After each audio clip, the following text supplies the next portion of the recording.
विद्यार्थी मित्रमैत्रिणींनो नमस्कार. पुन्हा एकदा नव्याने यावर्षी मी आपल्यासाठी घेऊन आलोय द्वितीय घटक चाचणी 2024-25 वर्ग 9वी विषय इंग्रजी सेकंड युनिट टेस्ट 2024-25 साठी येणारी इंग्रजीची प्रश्नपत्रिका 20 मार्कांची आणि त्या प्रश्नपत्रिकेतील आलेल्या प्रश्नांची आपण बघणार आहोत. या ठिकाणी उत्तरे कशी लिहायची. तर नमस्कार मित्रमैत्रिणींनो, आपण बघत आहात माझे यूट्यूब चॅनल एज्युकेशनल मनोहर. यामध्ये आपण आज बघून घेणार आहोत सेकंड युनिट टेस्ट म्हणजे द्वितीय घटक चाचणीचा येऊ शकणारा संभाव्य पेपर. वर्ग 9वीचा विषय आहे इंग्रजी. तर हा व्हिडिओ सुरू करण्यापूर्वी हे चॅनल एज्युकेशनल मनोहर यावर आपण नवीन असाल तर हे चॅनल आपण सबस्क्राईब करायला विसरू नका आणि या व्हिडिओला एक लाईक करून जास्तीत जास्त क्लास 9च्या म्हणजेच इयत्ता 9वीच्या विद्यार्थी मित्रमैत्रिणींना आपण जास्तीत जास्त शेअर करायला विसरू नका. चला तर बघूया द्वितीय घटक चाचणी म्हणजे second unit test class 9 subject English. तर यामध्ये पहिला प्रश्न जो दिलेला आहे तो आहे डू ॲज डायरेक्टेड. जसं सांगितलं गेलं आहे तसं करा.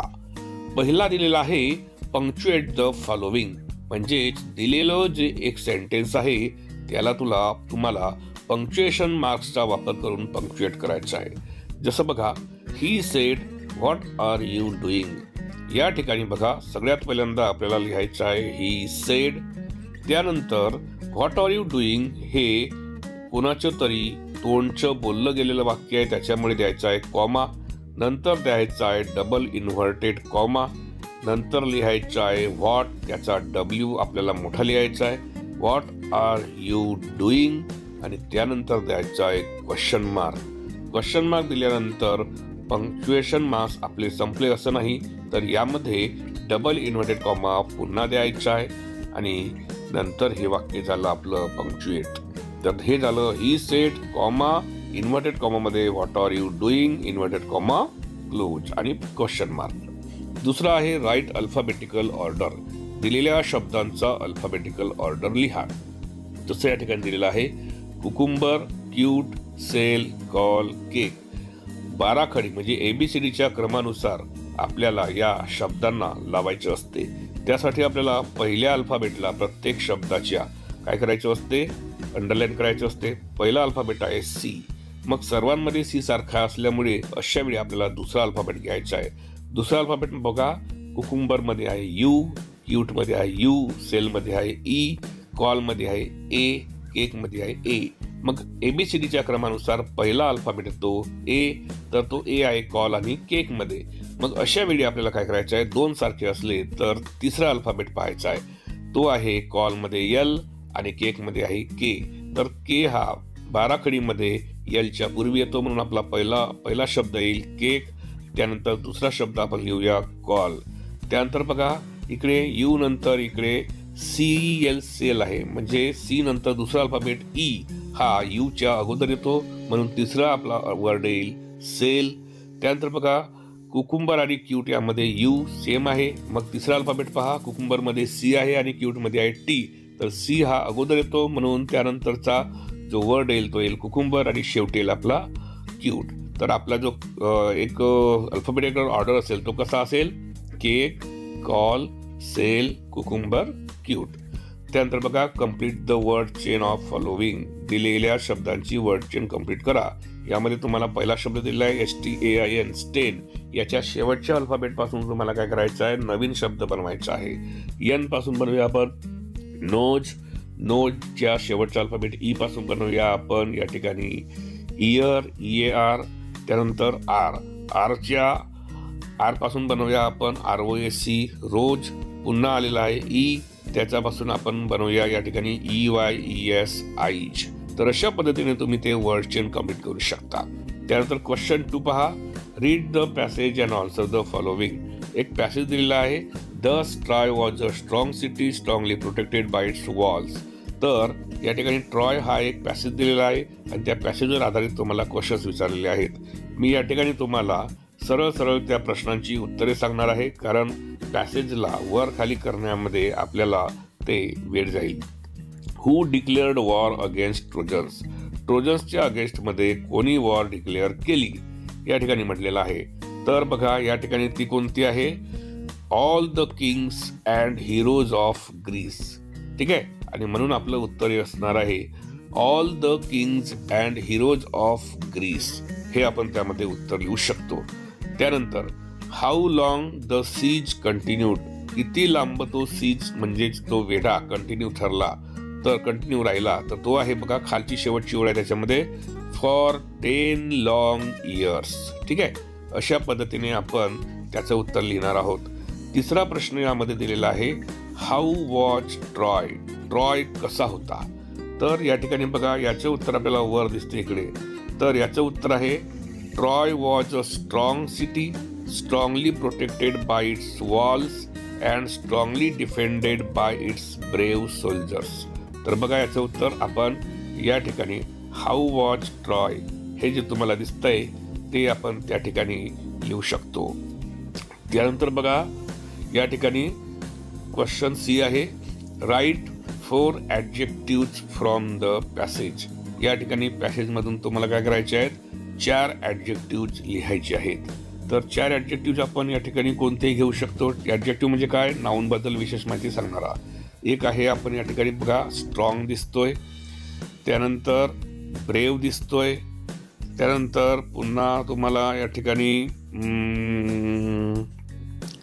ग्रीक किंग लिहिलेला आहे. ग्रीक हा एक शब्द आहे, म्हणजे स्ट्रॉंग, ब्रेव, ग्रीक हे 3 झाले. आणि एक त्या ठिकाणी चौथा आपण शब्द लिहू शकतो या ठिकाणी लॉंग हा एक शब्द त्या ठिकाणी लिहू शकतो आपण. म्हणजेच असे 4 ॲडजेक्टिव्ज तुम्ही या ठिकाणी पॅसेजमधून लिहू शकता. ठीक आहे, त्यानंतर बघा डी विचारलेला आहे. D1 he had brought her to Troy, change the voice. या ठिकाणी बघा हॅड ब्रॉट आलेला आहे, म्हणजे तो पास्ट परफेक्ट टेन्स आहे. मग त्याचा व्हॉइस चेंज कसा करू आपण? या हर आहे या ठिकाणी, तर हरचा आपण करणार आहोत she. She had been brought to Troy by him. अशा पद्धतीने आपण या ठिकाणी त्या दिलेल्या सेंटेन्सचा व्हॉइस चेंज करू शकतो. Troy was a strong city, add a question tag. Question tag add करा म्हणतोय. तर या ठिकाणी बघा सगळ्यात पहिल्यांदा आपल्याला शोधायचा ऑक्झिलरी वर्ब, तो आहे वॉच. आणि म्हणून वाक्य जसे तसं लिहायचं आहे. Troy was a strong city, त्यानंतर कॉमा द्यायचा आहे, त्यानंतर जो ऑक्झिलरी वर्ब आहे त्याला निगेटिव्ह करायचा आहे म्हणजेच वॉजंट, आणि त्यानंतर या ठिकाणी जो सब्जेक्ट दिलेला आहे ट्रॉय त्याच्यासाठी आपल्याला प्रोनाउन घ्यायचा आहे, तर तो आपण लिहूया इट, आणि शेवटी क्वेश्चन मार्क. म्हणजे आपलं सेंटेन्स कसं होईल? Troy was a strong city, comma wasn't it आणि क्वेश्चन मार्क. त्यानंतर E what do you know about Shivaji Maharaj. Shivaji महाराजांबद्दल तुम्हाला मग काय माहित आहे? तर जे तुम्हाला माहित असेल ते तुम्ही छत्रपती शिवाजी महाराजांबद्दल लिहू शकता. मी या ठिकाणी तुम्हाला थोडक्यात सांगण्याचा प्रयत्न करतो. Chhatrapati Shivaji Maharaj was the founder of Swarajya. He fought many battles and collected all the Marathas and finally he established Swarajya in Maharashtra and all over India. अशा पद्धतीने आपण छत्रपती शिवाजी महाराज यांच्याबद्दल माहिती लिहू शकतो. त्यानंतर क्वेश्चन 2 पहा काय विचारलेला आहे. Write a letter to your brother congratulating him on coming first in the 10th board exam. तुमचा भाऊ 10वीच्या परीक्षेमध्ये पहिला आला त्याबद्दल त्याचं अभिनंदन करणारं एक पत्र तुम्हाला या ठिकाणी लिहायचं आहे. तर आपण ते कसं लिहू? या ठिकाणी बघा सगळ्यात पहिल्यांदा आपण हॉस्टेलमध्ये राहत आहोत असं आपण गृहीत धरूया. ठीक आहे, आणि त्यासाठी आपण काय करूया? डाव्या कोपऱ्यामध्ये पहिल्यांदा आपला ॲड्रेस लिहूया. XYZ या ठिकाणी जसं मी बॉईज हॉस्टेल लिहिणार, कॉमा बॉईज हॉस्टेल नागपूर 04. अशा पद्धतीने मी ते पहिल्यांदा काय लिहिणार? ॲड्रेस लिहिणार. नंतर डेट, समजा मी आजची डेट टाकली या ठिकाणी 30 जानेवारी 2025 अशा पद्धतीने. त्यानंतर आपल्याला एक लाईन सोडायची आहे आणि डाव्याच लाईन सोबत लिहायचं आहे.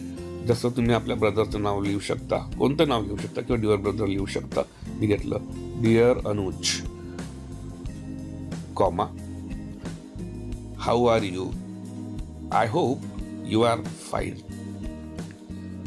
First of all, congratulations for your success as you came first in the 10th board exam. I knew that you will definitely come first in the 10th board exam because you are a hardworking boy and finally you got the fruits of your hard work. So once again, congratulations and be successful in future also. I wish you all this. Give my regards to mummy and papa. Missing you very much. Write me soon. आणि खाली मग आपण लिहिणार आहोत your loving brother किंवा comma देऊन your loving sister XYZ. तर अशा पद्धतीने तुम्ही या ठिकाणी आपल्या ब्रदरला 10th मध्ये बोर्ड एक्झाम मध्ये फर्स्ट आल्याबद्दल त्याला पत्र लिहू शकता.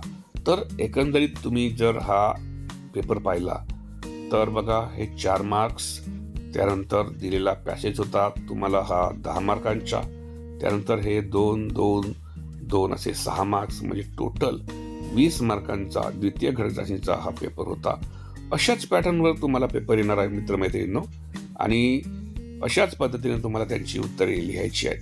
तर आशा करतो की आजचा हा व्हिडिओ आपल्यासाठी माहितीपर ठरला असेल. त्यामुळेच हा पेपर हा व्हिडिओ आपण इयत्ता 9वीच्या जास्तीत जास्त विद्यार्थी मित्रमैत्रिणींना शेअर करावा अशी मी आपल्याला विनंती करतो. असेच जर आपल्याला इयत्ता 9वीचे म्हणा किंवा इतर वर्गांचेही जे द्वितीय घटक चाचणी किंवा सेकंड सेमिस्टरचे पेपर्स उत्तरासहित सोडविलेले त्यांचे व्हिडिओज पाहायचे असतील तर त्यांचे प्लेलिस्ट तुम्हाला ह्या व्हिडिओच्या डिस्क्रिप्शनमध्ये तुम्हाला पाहायला मिळतील. त्यावर जाऊन आपण बाकीचेही आपल्या कामाचे घटक चाचणीचे आणि सत्र परीक्षेचे व्हिडिओज पाहून घेऊ शकता. अशाच एका व्हिडिओमध्ये पुन्हा एकदा मी आपली भेट घेणार आहे. तोपर्यंत माझ्या सर्व मित्रमैत्रिणींना माझा नमस्कार.